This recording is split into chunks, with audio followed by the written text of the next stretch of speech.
breath in and let it out. Hack number 1 for today is when you breathe in and then breathe out twice as long, it tells your body to relax, tells your nervous system to relax. So if you're at a dinner party, not that you'd be at any of those anytime soon, right? But if you're out in public, or if you are in a position where you can't let anybody know that you're freaking out a little bit, then you can use that hack, which is you breathe in, let's say, to any count you want, to 3, 1, 2, 3, but then you breathe out to 6. As long as you breathe out twice as long as you breathe in, it starts to get your nervous system dialed down. So I'm Rita Hickman. I'm a body-mind expert, and I'm a shiatsu massage therapist, which I've been doing for a long time. And I help women hack their bodies so that they stop being controlled by social media and marketing and their family and the narcissists that live with them and their children. You know, women were kind of put into a nasty situation. We were placed in the role of needing to keep everybody together while sacrificing ourselves at the same time. What a great model for slavery, right? Emotional slavery, mental slavery, energetic slavery. And look at where we're at. We're not in a great spot right now in the world. Mainly because the world is way out of balance. And the reason it's way out of balance is because women, us, many empathic, kind, loving, centered, beautiful women, have been brainwashed into thinking that they are no good. Those are the sneaky narcissists. And they know exactly how to do it. And they do it whether it's in advertising or magazines. They do it whether it's thousands of engineers, Facebook.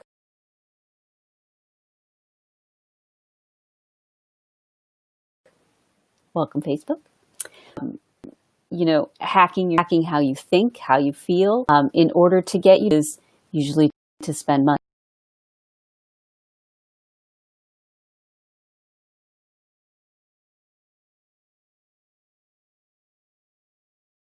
Aha,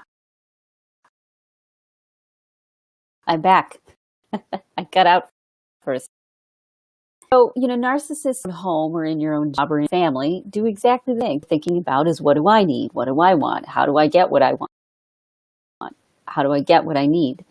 And typically, if you're married to someone who's considered more narcissistic or farther on the narcissistic scale, they're more likely to look for ways to manipulate you and push your buttons and get you to do what they want you to do more often. They've been studying you. Narcissists are actually people who study other people in order to figure out how to control them, how to manipulate them, how to get them to do what they want them to do. With a lack of empathy, they do it with a lack of any thoughtfulness of the other person. They're completely focused on themselves. And so those manipulation tactics can come out in anger, rage, guilt, shame, lying, gaslighting. These are all the typical qualities of people who are in narcissistic related, people who are considered narcissists. And when you're in a narcissistic relationship, which many of you are, otherwise you wouldn't be watching this, you are being manipulated. And how do you know you're being manipulated? Because you're not making choices which are in your best interests. You're not making choices which are good for you. You know, one of the hardest things I have to convince women is that it's important to put themselves first. They were taught a lie, and the lie is if you put yourself last, then that's how you become a good person. Always put yourself last. But you know what? You really are a miracle. Your brain is a miracle. Your body is a miracle. How you think is a miracle. You're not supposed to keep yourself low and keep yourself down. You're not supposed to put yourself last. And really, nobody else cares. They don't care if you're happy or not. Your friends will care. The people who love you will care. But overall, in this narcissistic world that we live in, most people really won't care. So it's up to you to start loving yourself and respecting yourself first. Now, as I said, how do you know? How do you know when you're not stepping into the person you're supposed to be, when you're being manipulated and controlled? You know that because you do the things that you don't want to do. the things that you feel ashamed of or guilty about. Maybe carbs in the middle of the night that make you feel lousy the next day.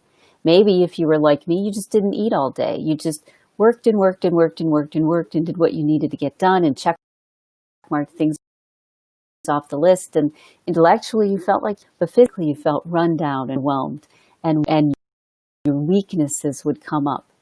We really willpower, and it's a certain budget of willpower that we have. And if we use that willpower to please other people, then we don't have the willpower to nourish ourselves properly, to do the things that we want to do.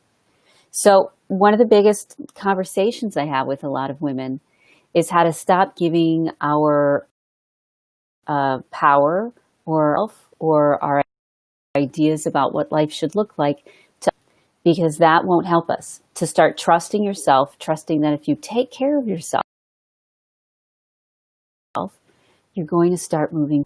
So I was watching a Facebook. It wasn't on Facebook, but it was about Facebook and social media in general. How social media platforms, their main goal, and to keep your attention at all costs. They don't care whether they give you whether they lie to you. They don't care whether it's for you or not good for you. They don't care whether the relationship is, that you're in will make you happy or if it will make you sad. There isn't any responsibility on the part of a narcissist. I think that's the biggest key. They have no sense of responsibility for anyone. And so even though you know as an empath that the only way that we get along is by coming together and looking out for each other, narcissists don't believe the same way.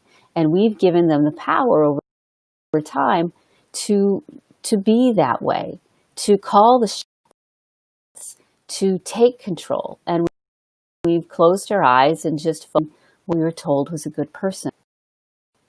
So the world aren't in a great space right now. We make choices which aren't in our best interest because we're just trying to cope. We're just trying to survive. We're just trying to move forward.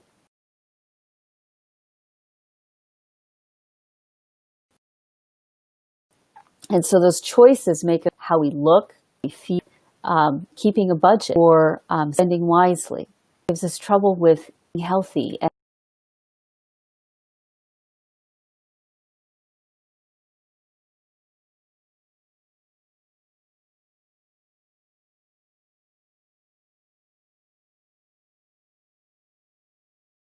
It gives us problems with our self-esteem. It gives us problems with our children getting passed down from family member down to children, down to their family, down to their family.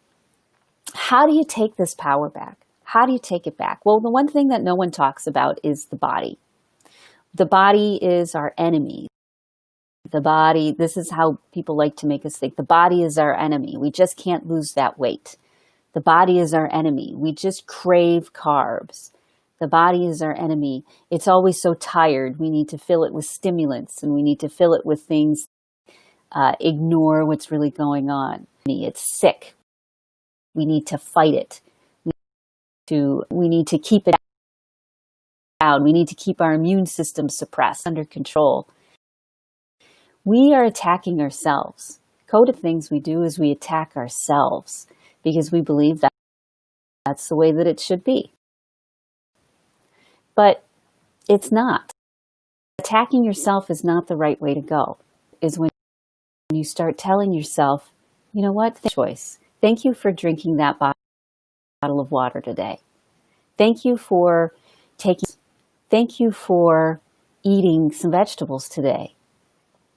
You have to start doing the things that make you feel good, because you know what? You've got literally hundreds of thousands of people who are looking at you and figuring you out, not in your best interests, but so that they can get you to be a consumer, or they can get you to be the perfect employee, or they can get you to be the perfect wife.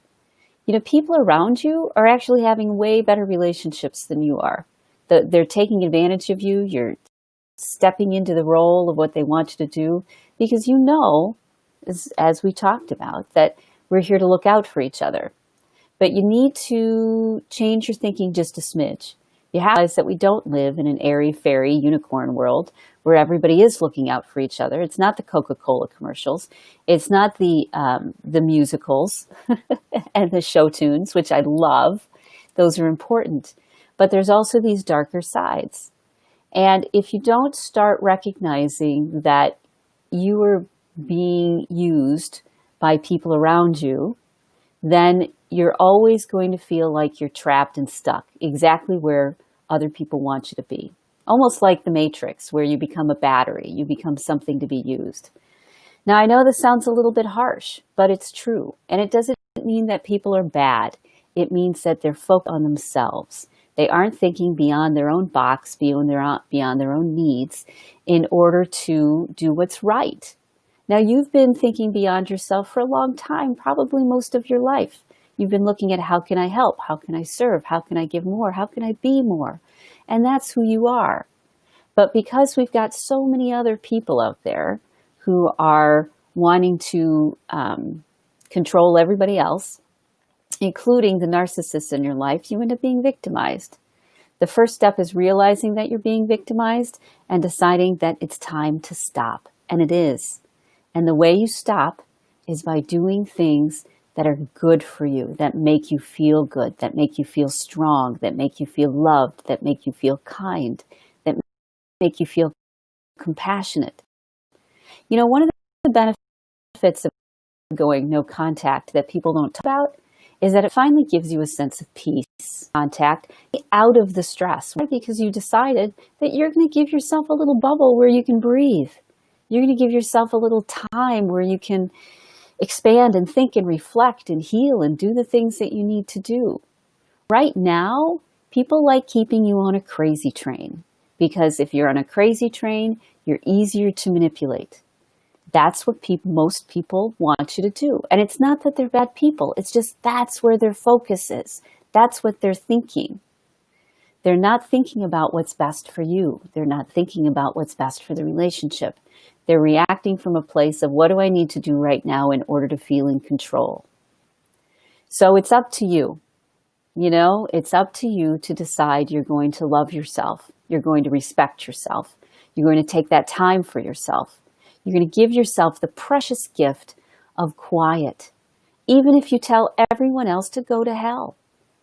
Because that's one of the benefits when you start to say, I respect myself enough that I'm not willing to have this experience anymore.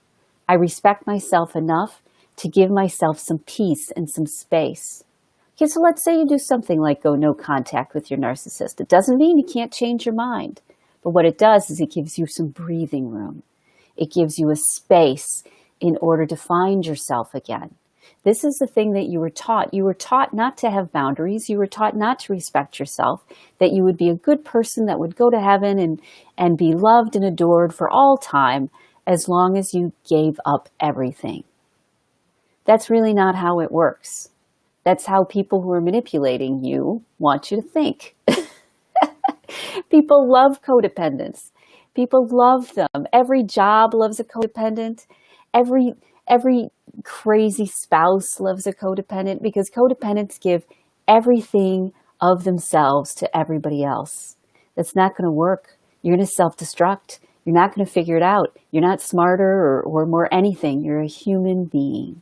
And when we start recognizing that we're human beings and that we aren't batteries or tools or there just to serve, we're also there to serve our higher self. You are your higher self as well. You aren't just a sheep to be manipulated, to go over a cliff.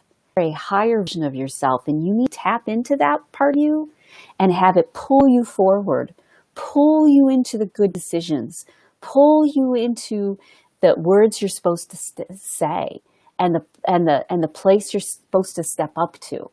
And I'm here to remind you of that higher self. Kathy says it's true. Yes, it is true. Absolutely. Kimberly says we serve one God and higher self, not men or women. Exactly. We are here to also take our place in the world. We aren't just here to be used. We aren't just here to run ourselves into the ground. And no one's going to applaud us, and no one's going to congratulate us for destroying ourselves. In fact, they'll come around and say, "Well, why would you do that?" How many people know narcissists who would say to them, they'd say, "Well, why do you let me bully you? Why do you let me treat you so bad?" And an empath narcissist is like, "Why would you treat me so bad in the first place? Why would this be valuable to you? Why would you not want to show up and be part of something that's beautiful and magical and amazing?" They aren't thinking that way. They aren't being part of their higher self. So it's not about sacrificing. It's not about coping. It's not about becoming a consumer, which people want us to be. It is about starting to say to yourself, "I love you. Thank you, Rita. Thank you for loving me. Thank you for drinking that water. Thank you for taking that walk. Thank you for petting the dog. Thank you for talking to a friend. Thank you for letting yourself cry. Thank you for letting me be human." We have to start there. We have to start by canceling out the thoughts that have been imprinted on us all of our lives about how we are less than nothing, how we don't deserve the same respect and the same love and the same care and the same strength and health and the same success as everybody else. We have to start canceling those thoughts out. And I know you sit there and think, "But I can't stop my mind from thinking negatively." That's because you aren't doing something. You stop thinking negatively. When you're thinking, "I'm such a loser," when you're thinking, "I'm no good," when you're "I can't do this," that's your cue. It's like a child crying in the night. Picking it up and being at it, you need to say, "Hey, what do you need? Do you need some comfort? Do you need a bath? Do you need a snack? Do you need a glass of water? Do you need a walk? Are you tired? Are you lonely? Do you need a friend?" That needs to be your highest priority, because if you take care of that, have the strength and ability and knowledge and creativity to take care of all the other problems. One of the things that women don't understand is that when you truly do things which take care of you, it allows you to be a higher version of yourself. And now you're able to be the person that you want to be for everybody else. They skipped that part. When they taught you, they skipped that part. They told you to go directly to people please and serve other people and do not pass go, do not collect $200. Instead, you're supposed to just sacrifice and sacrifice. That's not going to work anymore. You're figuring that out. It's time to do something good. So today, that's what I want you to do. Here's your challenge for the day. Every time you find yourself thinking something that is not loving and not respectful of yourself, I want you to pause. As soon as you notice, I want you to pause. If you can't leave the meeting, if you're on a Zoom, pause and do something that feels good. Stroke your arms, stroke your hands, stroke your face, have a snack, have a drink of water, go to the bathroom. Every time you sit there thinking, "I can't do this, I'm overwhelmed, I'm no good, how am I going to feel better?" Every time you go into that, it's really you calling to you, your higher self calling to you, saying, "We miss you, we love you." Do something, anything that makes you feel good, anything that makes us feel alive and uplifted again. Stop sacrificing yourself because no one is applauding you for it. In fact, they're glad because they're taking advantage of you for it. So, that's your thing today. I want you to take good care of yourself. When you find yourself thinking those angry, evil, negative thoughts about how you're no good and why you shouldn't bother, I want you to stop and do one thing that loves and respects you. And if you do that, you're going to start getting yourself out of the hole, because that's where it starts. When you say to yourself, "I love you." When you say to yourself, "I respect you." When you do that, that's when your world changes. That's the main thing. So, I hope you have a wonderful, wonderful Tuesday. I plan on it. And I'm looking forward to seeing you tomorrow. And, yeah, love yourself. Love yourself first. And I love you too. Bye.